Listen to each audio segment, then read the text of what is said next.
hours.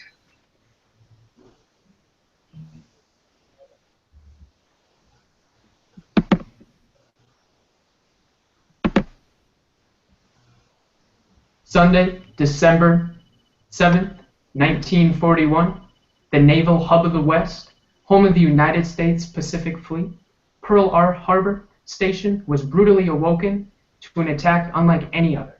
Hi, I'm Tyler. This is Ivy, Nicole, and Ryan. It's February 10th, 2016, and today we're going to talk to you about something in United States history that will never be forgotten. And those are the attacks on Pearl Harbor.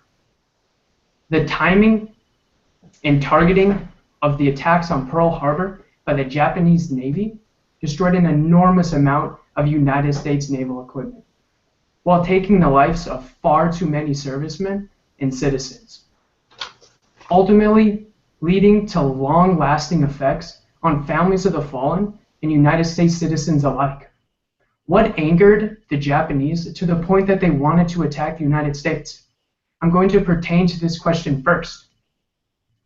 First off, Franklin Roosevelt, the current president at the time, moved the United States Pacific Fleet of the Navy from San Diego, California to Hawaii in 1940. This action was made to discourage the Japanese along the movement of the southeast coast of Asia. This movement from San Diego to Hawaii was more of a safety net for Franklin Roosevelt and ultimately the United States. We moved it there so we could protect what was happening in that Pacific Ocean and also primarily on that southeast coast of Asia. And this was not shown as a threat for us, but it was more of just, like I said, the safety net. Just in case things escalated, we were able to step in. This leads me on to my next point.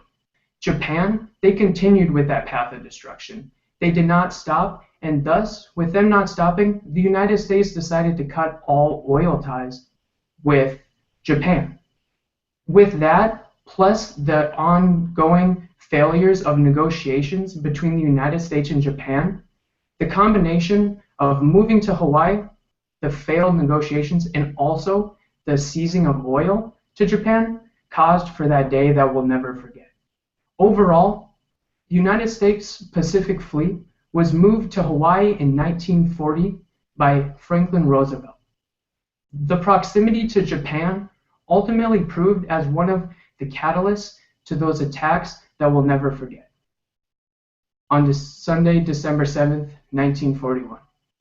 Now let me send it over to Ivy, who's going to explain what actually happened that morning of this most dreadful day.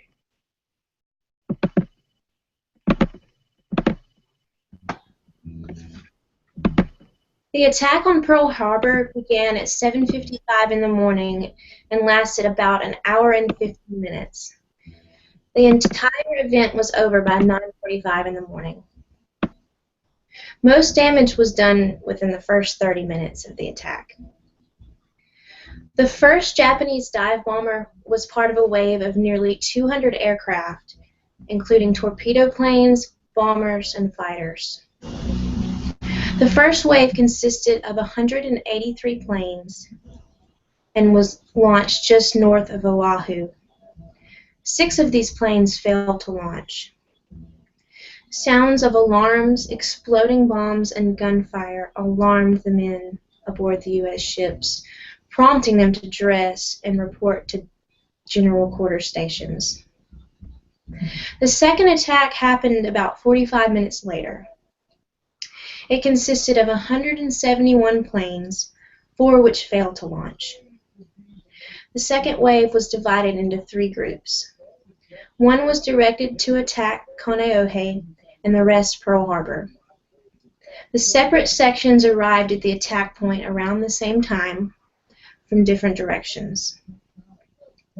All 8 of the U.S. ships were either sunk or damaged. The Japanese attack on Pearl Harbor was absolutely surprising to the U.S. and came with no warning. First of all, Japan and Hawaii were over 4,000 miles apart. The U.S. surely thought they would attack somewhere closer to them, such as a nearby European colony, Singapore, or Indochina, not Hawaii. Although the first attack wave was detected by a U.S. private Army official, he was told to ignore it because the U.S. were already expecting their own planes around this time. The naval facilities at Pearl Harbor were undefended. The Japanese just knew that the U.S. would not be fully manned. They knew Americans would be relaxed and unaware on an early Sunday morning. And this is why Pearl Harbor was such an alluring target for the Japanese. Now that I've told you about the attacks, here's Nicole to tell you about all of the soldiers and ships that were lost. Thank you, Ivy. As she previously talked about, the attack at Pearl Harbor was devastating for both our military and our country. I believe Winston Churchill said it best when he said, "Never in the field of human conflict was so much owed by so many to so few." We lost a lot of good men that morning for a war that we hadn't yet participated in. As Ivy earlier spoke about, the declaration of war from Japan didn't come until after the first attack had begun.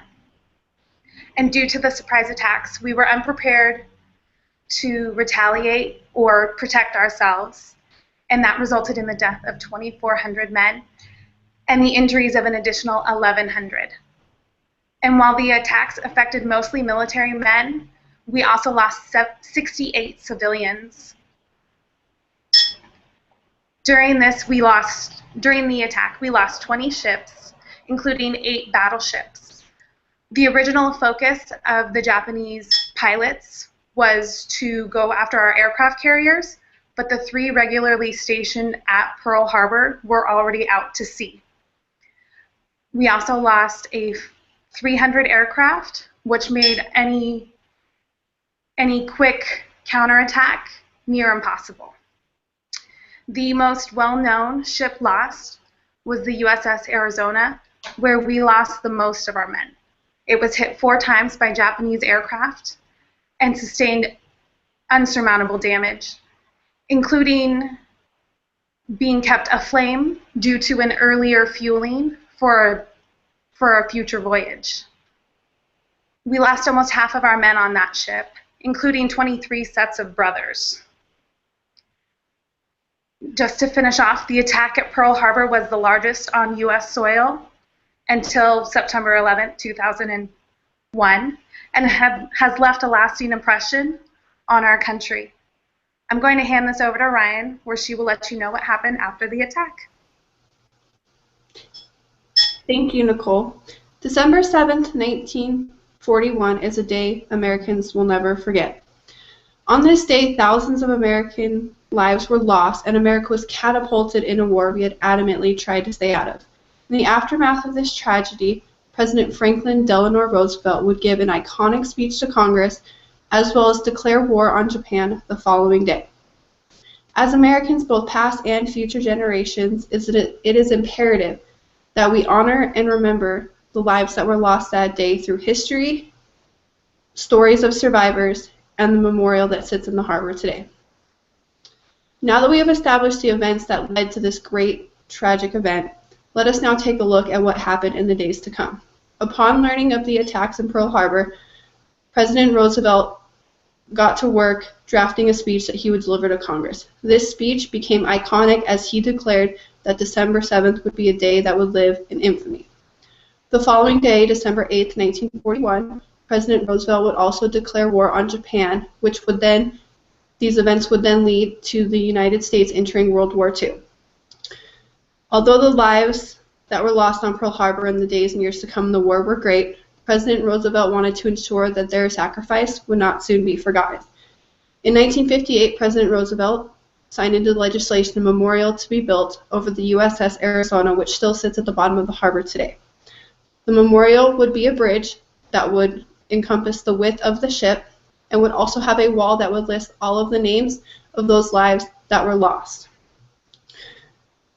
Furthermore, the memory lives on of this tragic day through survivors and the stories they pass on through generations. My grandfather left me an heirloom, his World War II dog tags. He was a Navy cook on one of the ships in Pearl Harbor. Another way we honor this day is every year on December 7th, it is Pearl Harbor Day. It is a time we as Americans take to reflect on the tragedy that happened and remember those who gave the ultimate sacrifice. Finally, another way we honor survivors is after they pass away, their remains are cremated and then interred in the ship so they can finally rest in peace with their shipmates. In conclusion, Pearl Harbor was chosen as the United States naval hub of the West for its desirable location and proximity to the islands in the Pacific. Though the base flourished as a naval epicenter for many years, no one could have predicted the tragic attack that would occur that fateful December morning. On that day, thousands of Americans lost their lives when Japan launched a surprise attack on the harbor, killing 2,400 men and sinking countless ships. Today, the hull of the USS Arizona still sits in the bottom of the harbor underneath her memorial bridge and serves as a tangible reminder of what happened that tragic day. Drops of oil still rise to the surface as if the USS Arizona is still mourning the loss of all those lives that day and in the days to come in World War II.